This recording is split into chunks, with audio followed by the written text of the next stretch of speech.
Step into Value Zone Hypermart Patancheru. Telangana ప్రజలకు CM Revanth Reddy Sankranti కానుక ఇచ్చేందుకు సిద్ధమయ్యారు. 6 గ్యారెంటీలో భాగంగా మరో 2 గ్యారెంటీలను అమలు చేసేందుకు రంగం సిద్ధమైంది.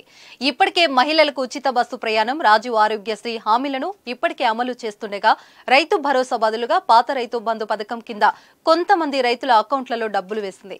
అయితే 100 రోజుల్లో 6 గ్యారెంటీలు అమలు చేస్తున్నామన్న రేవంత్ సర్కార్ త్వరలోనే మరికొన్ని హామీలు అమలు చేసేందుకు రంగం సిద్ధం చేసినట్లు తెలుస్తుంది.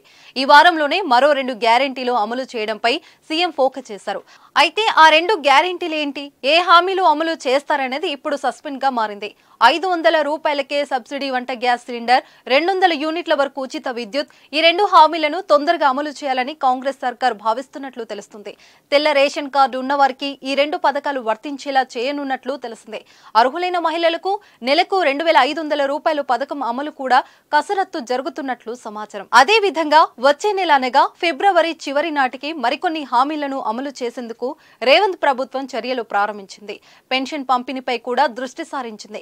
ఇప్పటికే ప్రజాపాలన కార్యక్రమం ముగియడంతో వచ్చిన దరఖాస్తుల ద్వారా అర్హులను గుర్తించి వారికి పథకాలు అమలు చేయనున్నట్లు సమాచారం. ఈ వారంలో 500 రూపాయలకే సబ్సిడీ వంట గ్యాస్ సిలిండర్, 200 యూనిట్ల వరకు ఉచిత విద్యుత్ హామీలను అమలు చేస్తే ప్రభుత్వ ఖజానాపై మరింత భారం పెరుగుతుంది. సంక్రాంతిలోపు పథకాలపై ఏదో ఒక శుభవార్త చెప్పారని ప్రజలు ఆశగా ఎదురుచూస్తున్నారు.